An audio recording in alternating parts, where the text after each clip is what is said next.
අයිබෝන් ළමයි අද අපි කතා කරන්න යන්නේ සෛල විභාජනය ගැන. ළමයි මේ සෛල විභාජනය කියුවාම ඔය සෛල විභාජනය ආකාර දෙකකට සිදු වෙනවා. එකක් තමයි අනුරණ විභාජනය, අනිත් එක තමයි ඌනන විභාජනය. අපි බලමු මුලින්ම මේ සෛල විභාජනයට කලින් මොකද්ද මේ සෛලයක් කියන්නේ කියලා බලලා පොඩි හැඳින්වීමක් කරොත් එහෙම දැන් ළමයි අපි දන්නවා මේ ජීවීන් නිර්මාණය වෙලා තියෙන සෛලවලින්. සියලුම ජීවීන් නිර්මාණය වෙලා තියෙන සෛලවලින්. තනි සෛලයකින් හැදිච්ච නිර්මාණය වෙච්ච ජීවීන්ට අපි කියනවා ඒකසෛලික ජීවීන් කියලා. ඒ වගේම සෛල රාශියකින් නිර්මාණය වෙලා තියෙන ජීවීන්, සෛල රාශියකින් හැදලා තියෙන ජීවීන්ට අපි කියනවා බහුසෛලික ජීවීන් කියලා කියනවා. සෛලය කියන්නේ ළමයි ජීවීන්ගේ ව්‍යුහමය සහ කෘත්‍යමය ඒකකය. සෛලය කියන්නේ ජීවීන්ගේ මොකක්ද? ව්‍යුහමය සහ කෘත්‍යමය ඒකකය තමයි මේ සෛලය කියලා කියන්නේ.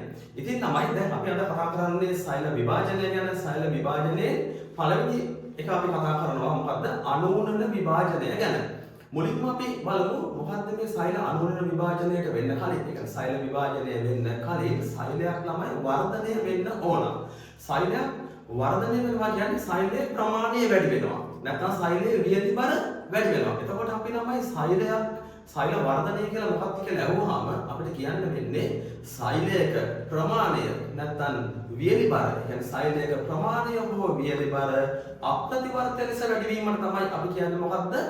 සෛල වර්ධනය කියලා. මොකද්ද? සෛලයක වර්ධනය කියලා කියන්නේ සෛලයක ප්‍රමාණය හෝ වියලි බර අප්‍රතිවර්ත ලෙස වැඩි වීමක් තමයි සෛල වර්ධනය කියලා කියන්නේ. මෙහෙම වර්ධනය වෙන සෛලයක් එන්නෙන්නම වර්ධනය වෙලා විශාල වෙලා මේක පුරලා යන්නේ නැහැ ළමයි.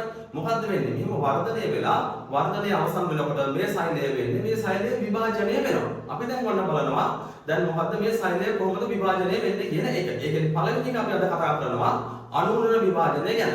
මුලින්ම ළමයි අපි බලමු මේ සෛල විභාජනයට කලින් සාමාන්‍ය සෛලයක න්‍යෂ්ටියක මෙන්න ළමයි මේ වර්ණ දේහ තියෙන ආකාරය තමයි මේ කියන්නේ.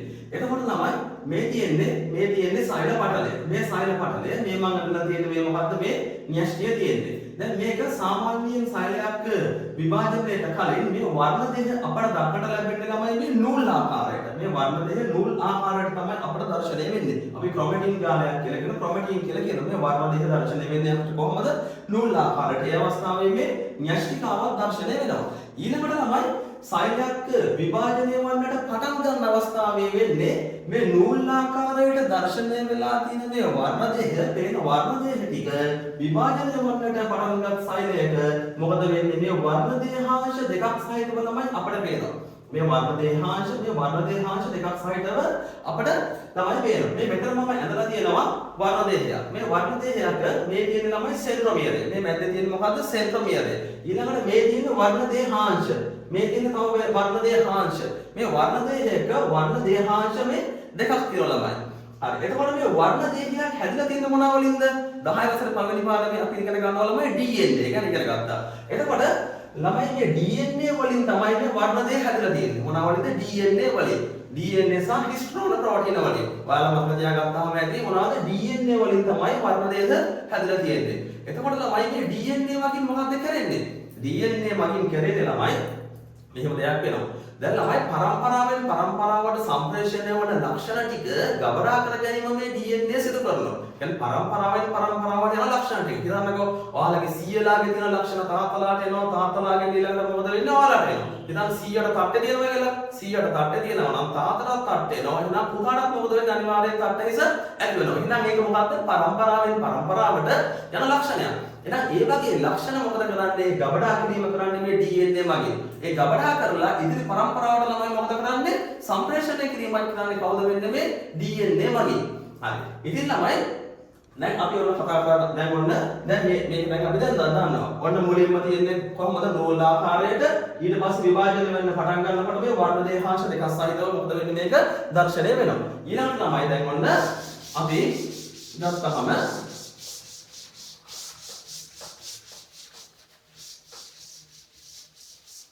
අනූනන විභාජනය. දැන් අනූනන විභාජනය කියලා කියන්නේ ළමයි දැන් මාතෘ සෛලයක තියෙන වර්ණ දේහ සංඛ්‍යාව. මාතෘ න්‍යෂ්ටියේ තියෙන වර්ණ දේහ සංඛ්‍යාවට සර්ව සම වර්ණ දේහ සංඛ්‍යාවක් සහිත දුහිතෘ සෛල දෙකක් ප්‍රතිඵල කිරීමේ ක්‍රියාවලියට අපි කියන මොන විභාජනයද? අනුනන විභාජනය කියලා. මොකද්ද ළමයි? මෙන්න දැන් කියනවා ළමයි මොකද්ද? මේ තියෙන්නේ සෛලය. මේ තියෙන සෛලය. මෙන්න මෙයාගේ මොකද වෙන්නේ? න්‍යෂ්ටිය. මුලින්ම ළමයි විභාජනය වෙන්නේ සෛලයක මොකද? න්‍යෂ්ටිය. මේ න්‍යෂ්ටිය විභාජනය වෙලා ඉවර වෙලා තමයි ළමයි සෛලෝප්ලාස්ම විභාජනය සිදු වෙන්නේ. දැන් ළමයි මේ න්‍යෂ්ටිය ගත්තොත් එහෙම දැන් හිතන්න මම මෙතන මේ අඳින්නම් වෙන්න මේ ඇඳ වෙන්න වර්ණ දේහ. දැන් මේ වර්ණ දේහ මෙතන මේ විදිහට මෙන්න වර්ණ දේහ. හරි. මේක ළමයි හිතන්න මේ ද්විගුණ සෛලයක්. ද්විගුණ කියලා කියන්නේ 2n. 2n කියන්නේ ද්විගුණ ළමයි. ද්විගුණ කියන්නේ මේ වර්ණ දේහ සංඛ්‍යාව ළමයි ගානට දෙකට බෙදෙන සෛල වලට අපි කියනවා ළමයි මොනවද? ද්විගුණ සෛල කියලා. දැන් මෙන්න මේ සෛලය ළමයි මොකද වෙන්නේ? මේ සෛලය ළමයි ඔන්න වර්ධනය වෙනවා. මේ සෛලය ළමයි වර්ධනය වුණා. මේ සෛලය දැන් ළමයි මොකද වුනේ? මේ සෛලය වර්ධනය වුණා. මේ සෛලය වර්ධනය වෙලා ඉවර වෙලා දැන් ඔන්න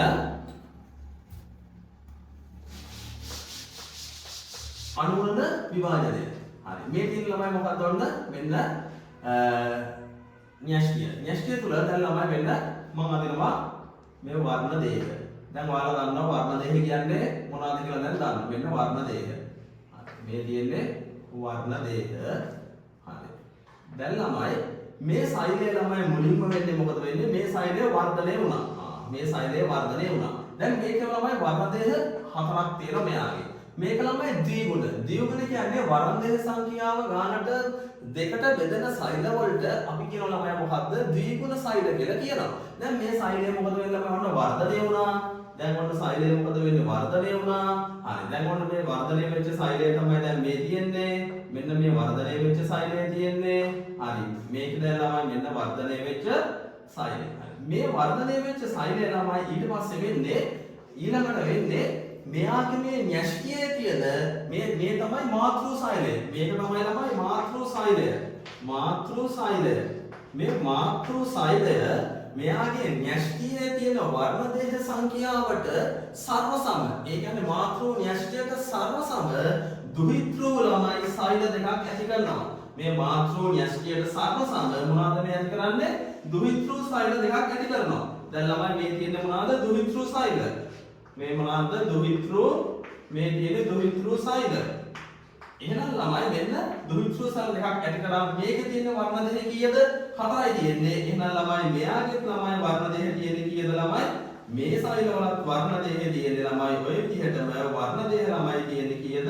4යි තියෙන්නේ. එහෙනම් මෙයාගේ වර්ණ දෙක සංඛ්‍යාවටම මාතෘ සෛලයටම සර්ව සම දුහිතෘ සෛල දෙකක් ළමයි තමයි ප්‍රතිඵල කරන විභාජන ක්‍රියාවලිය තමයි අපි කියන්නේ ළමයි මොනවා කියලාද කියන්නේ? අනුගුණන විභාජනය කියලා. මොනවද කියන්නේ ඒකට? අනුගුණන විභාජනය. එහෙනම් මේකත් තමයි ද්විගුණයි. මේකත් තමයි මොකද වෙන්නේ?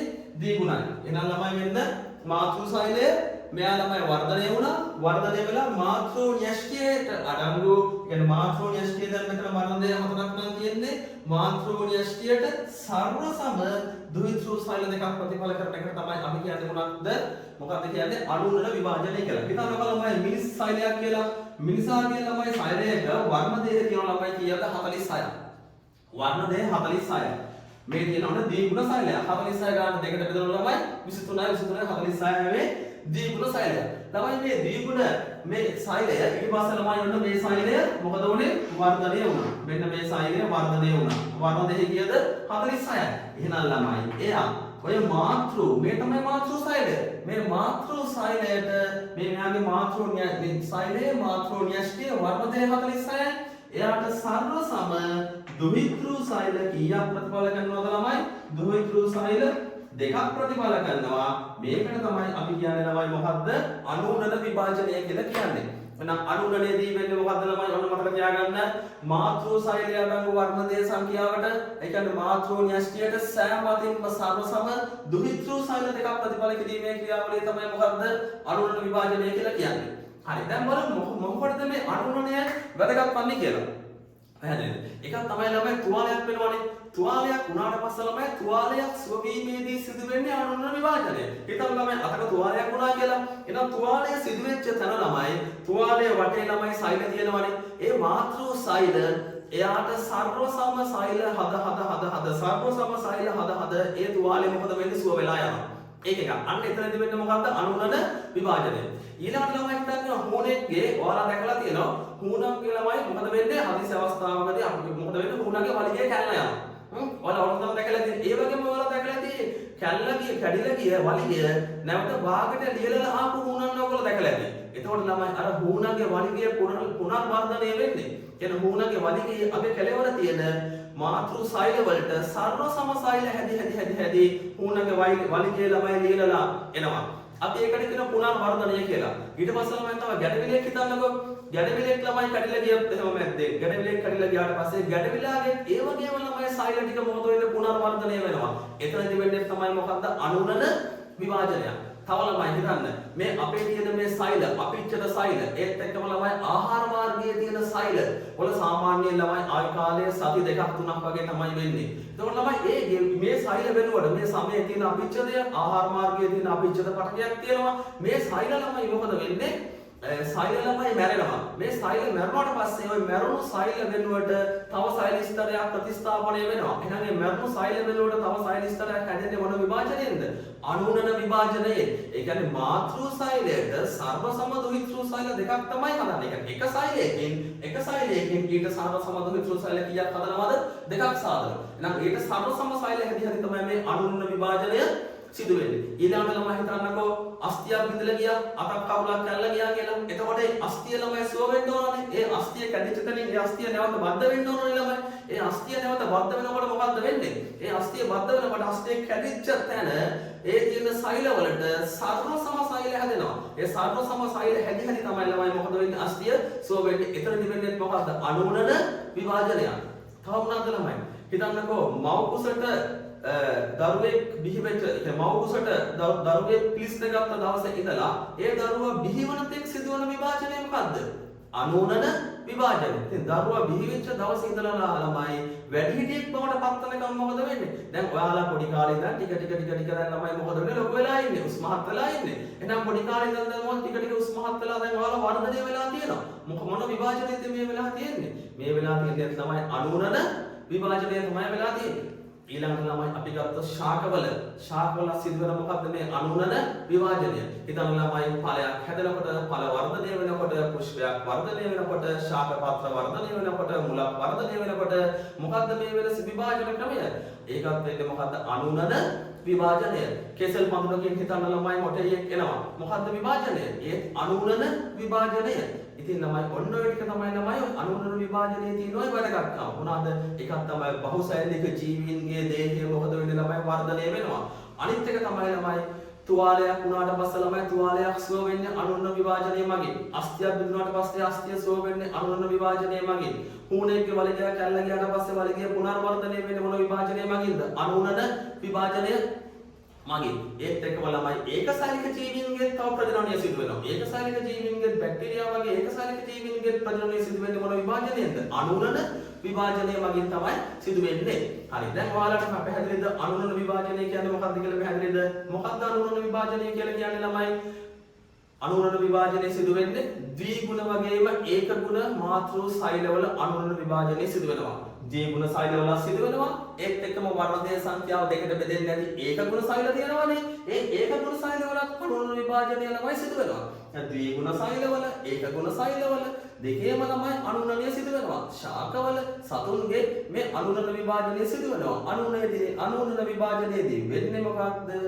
මාතෘ සෛලයේ අඩංගු වර්ණදේ සංඛ්‍යාවට සර්ව සම දුහිතෘ සෛල දෙකක් ප්‍රතිඵල කිරීමේ ක්‍රියාවලිය තමයි මොකද්ද ළමයි? අනුනනය කියලා කියන්නේ. පැහැදිලිද ළමයි ඔයගොල්ලන්ට එහෙනම්? ඔය ටික පැහැදිලිද? හරි ළමයි. අපි එහෙනම් ළමයි අනිත් දවසේ ඊළඟ වීඩියෝ එකෙන් අපි ගෙමු ඌනන විභාජනය කියන්නේ මොකද්ද? ඒ කරුණු ටික පැහැදිලි කරලා දෙන්නම් ළමයි. එහෙනම් ළමයි සුබ දවසක්. ආයුබෝවන්.